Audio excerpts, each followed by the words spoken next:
लगे ने घर नूं ते मैं शादरे बस से बैठ गया ते जिस टाइम किराया देन लगा ते उन्होंने देखा मेरी जेब च पैसा कोई नहीं। बिस्मिल्लाह जी बिस्मिल्लाह। गिनो जी।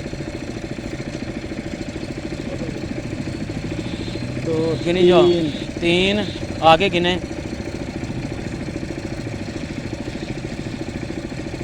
4 5 6 7 8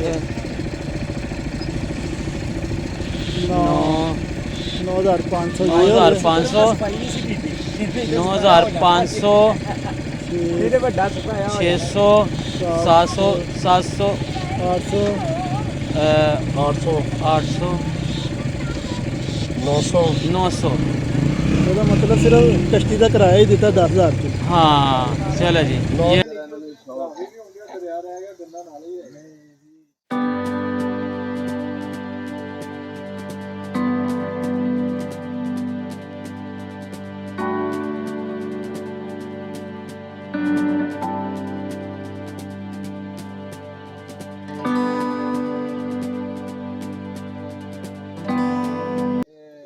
साडा प्रोग्राम सी मिलन पार्टी का सरकोल शरीफ स्विमिंग पूल दे ते माशाल्लाह बहुत अच्छा इंतजाम किया मियाँ साहब ने, एग्जीक्यूटिव पार्टी मरीज सुल्तान साहब, राणा साहब, राजराव साहब और सारे साथियों ने भट्ट साहब ये भट्ट साहब से जी ये सीनियर है ना माशाल्लाह बड़ा अच्छा प्रोग्राम सी। तो इतना इतफाक होया कि पैसे मैं एक साथी सन साडे बाइकर होर उन्होंने कहा जी मेरा वॉलेट है पैसे ने दे विच ते मोबाइल है तुसीं अपने पर्स च रख लो। मैं कहा जी ठीक है। वो मैं उन्होंने पैसे अप डाल के मोबाइल उन्होंने अपना मोबाइल लैके ते अपना जो ना पर्स दे विच असीं बैग च रख ले भाई यासीन दे कट्ठे रख ले कमाई। मैं अपने पैसे जेडे ने वो मेरे जेहन च रहा कि मैं भी अपने पैसे बैग च रख देवां। मैं अपने पैसे जेडे छापर च ਇਹ ਜਿਹੜੇ ਛਾਪਰ ਹੈ ਇਹਦੇ ਵਿੱਚ ਡਾਲ ਕੇ ਤੇ ਮੈਂ ਨਿਕਲਦੀ ਜਿਹੜੇ ਨਾ ਉਹ ਪਾਕਟ 'ਚ ਡਾਲ ਦਿੰਦਾ ਕੈਮਰੇ ਦੇ ਉੱਪਰ। ਜਿਸ ਵਕਤ ਅਸੀਂ ਨਹਾ ਰਹੇ ਹਾਂ ਭੱਟ ਸਾਹਿਬ ਜਿਸ ਵਕਤ ਨਹਾ ਰਹੇ ਮਜ਼ੇਦਾਰੀ ਦੀ ਗੱਲ ਹੈ ਉੱਥੇ ਇੱਕ ਬੱਚਾ ਵੀ ਸੀ ਉਹ ਪੈਸੇ ਮੇਰੇ ਗਿਰ ਗਏ ਜਿਸ ਟਾਈਮ ਤੁਹਾਡੇ ਨਾਲ ਡੁਬਕੀ ਲਗਾਈ ਹੈ ਪੈਸੇ ਗਿਰੇ ਨੇ। ਬੱਚਾ ਕਹਿੰਦਾ ਅੰਕਲ ਤੁਹਾਡੇ ਪੈਸੇ ਗਿਰ ਗਏ ਨੇ। ਛਾਪਰ ਬਾਹਰ ਨਿਕਲਿਆ ਉਹਨੇ ਪੈਸੇ ਦੇਖੇ ਅੰਕਲ ਤੁਹਾਡੇ ਪੈਸੇ ਗਿਰ ਗਏ ਨੇ। ਮੈਂ ਛਾਪਰ ਜਿਹੜਾ ਬਾਅਦ ਦੇ ਵਿੱਚ ਉਹਦੇ ਨਾ ਇਸ ਤਰ੍ਹਾਂ ਉਹ ਜਿਸ ਤਰ੍ਹਾਂ ਪੰਜਾਬੀ 'ਚ ਕਹਿੰਦੇ ਬੰਟੇ ਟੁੰਗ ਲੈਂਦੇ ਨੇ है जी इस तरह किया। फिर नहान तो बाद की है फिर मेरे जेहन च रहा कि पैसे मैं इतने जो ना वो रखे हुए ने वो मैं उस तरह चेंज करके कपड़े तो मैं वापस आ गया। भाई यासीन वापसी फिर असी आए तो भाई यासीन चले गए घर नूं ते मैं शादरे बस से बैठ गया तो जिस टाइम किराया देन लगा तो उन्होंने देखा मेरी जेब च पैसा कोई नहीं।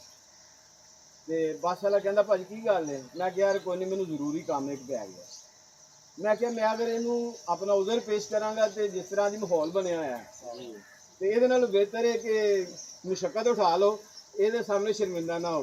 मैं नीचे उतरिया मैं नीचे उतर के भाई यासीन नूं कॉल की मैं कि भाई यासीन यह मामला बनया इन्हें कहा कि तुसीं मेरी गल करो तो मैं इन्होंने ईजी लोड करा देना।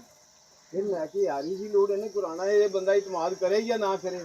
फिर मैं मरीज सुल्तान साहब को कॉल की मैं क्या मियाँ सर मैनू कोई जो ना यह मामला बनया मेरे दिन से मैं घर जाके कॉल कर लेंगे पैसे के जोड़े जाने से चले गए। फिर उन्होंने कॉल की उन्हें कहा तुम कितने जे मैं क्या मैं शादरे बस से बैठा था मैं उतर गया। कहते उतरे क्यों मैं तुम्हें हुणे पैसे भेज देना इजी पैसा। मैं क्या वो तो मोबाइल च मेरे को भी है ने जे इस तरह भी काम चल जाए मेरे दिन च नहीं है वो। खैर मैं फिर अद्धा घंटा इंतजार किया रक्शे वाले कहा मैं यार मैं तेनों जिन्ना तेरे कहना मैं तेन ईजी पैसा करा देना पैसे मेरे को नहीं है मैं हुणे तेन ईजी पैसा कर देना। कहता जी कर दिओ। मैं उन्होंने ईजी पैसा 100 रुपया किया उन्हें रक्शे ते बिठाया मरीज के उधर गया। मियाँ साहब ने कॉल की जी यह मामला बनया इन्होंने फौरी जो ना दरिया पार कराया बंद जिस तरह फौरी एक्शन लिया माशाल्लाह। इन्होंने सोहनी तरह जिस तरह सोहनी नहीं दरिया पार किया इस तरह इन्होंने अपने साथी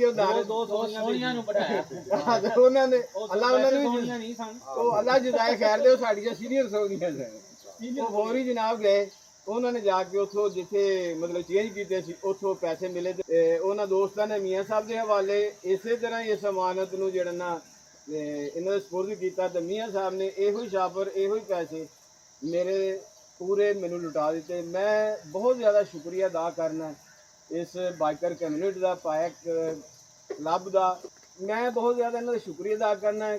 काश पूरे मुल्क से पूरे मुसलमानों का इस तरह का माहौल बन जाए, हर मुसलमान की ये सोच पैदा हो जाए, हर दोस्त हर जी कम्यूनिटी उसके अंदर जितने भी मैंबर ने सारे ग्रुप जितने भी ने किसी भी तबके काम करते हैं सब के अंदर इतिहाद इतफाक मुहब्बत ईमानदारी पैदा हो जाए, एक दूसरे का ख्याल जो ना वो जज्बा पैदा हो जाए खिदमत का। तो मेरा ख्याल है कि ये नाल दी होर कोई गल नहीं। वही पैसे हैं, ये वही पैसे हैं, कोई चीज नहीं शॉपर भी वही है और किसी ने चाहे बट सर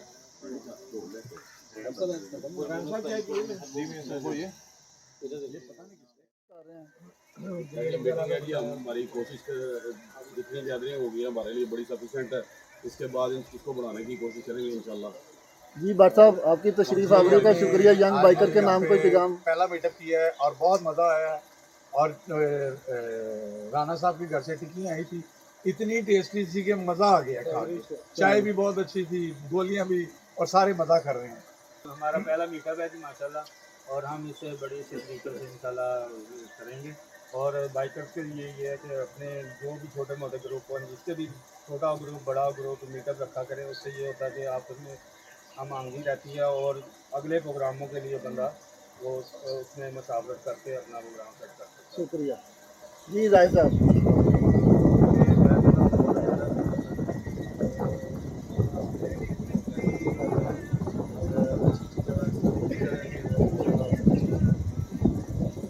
माशाल्लाह खैर दे, ये नौजवानों को बूढ़ों को सभी तैयार करते हैं, एक ही साथ में खड़े हो गए। महमूदो याद ना कोई बंदा रहा ना कोई बंदा नवाज। जी मेरा नाम यासिन है। ये इनकी फर्स्ट मीटिंग के अंदर मेरी शमूलियत है, मेरे लिए बाइस एजाज़ है। और ये हर एज के अफराद इसमें शामिल हैं टैग ग्रुप में। और माशाल्लाह बहुत ही अच्छी इनकी जो है ना मीटिंग में तजवीज़ें पेश की गई हैं। और मैं दुआ कहूँ कि अल्लाह ताला तरक्की दे। और इससे भी अच्छे जो है ना जो टूर के सजेशन है वो पेश करने के शुक्रिया। बहुत अच्छा लग रहा है, मैं भी पहली दफ़ा आया हूँ। माशाल्लाह गाँव की गुजारिश है आपसे, मेरे से सीनियर है लोग, मैं सबकी सुन रहा हूँ और जैसी कुछ समझ आती है तो मैं भी उनको सबको एडवाइस करूँगा। शुक्रिया जी नज़ीर साहब। देखिए कि कोई भी चीज़ है, एक गाड़ी है उसको चलाने के लिए ट्रेनिंग की ज़रूरत होती है। तो ये माशाल्लाह इतना बड़ा प्लेटफॉर्म है, इसके लिए हम लोगों ने कोशिश की गेट टुगेदर कम अज़ कम एक माह में एक दफ़ा ज़रूर मौका देना है। अभी हमारा आज पहला मीटअप है, काफ़ी अल्हम्दुलिल्लाह काफ़ी अरसे से मेरी ये ख्वाहिश थी कि हम एक अच्छी जगह पे महाना मीटअप हो हमारा।